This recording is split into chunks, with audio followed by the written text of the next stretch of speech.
শাবনাবের birthday সেলিব্রেশনটা খুব সুন্দরভাবে হয়েছিল এবং ডেকোরেশনটাও খুব সুন্দর হয়েছিল। তারপর আমরা চলে গেলাম যথারীতি ডিনার করার জায়গায়, যেখানে আমরা দেখলাম অনেক রকমের মেনু রয়েছে।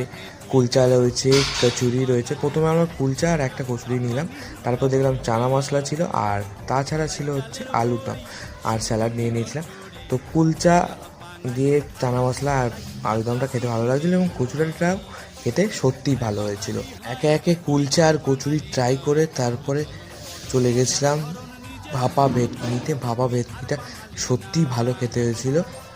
তারপর আজকে স্পেশাল মেনুতে চলে গেছিলাম পোলাও আর মটন কষা।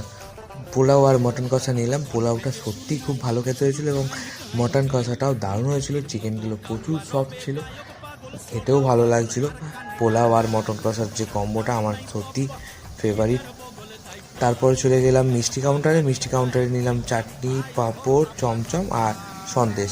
আর তারপর খেয়ে নিলাম আইসক্রিম, আর শেষ পাশে ছিল পান।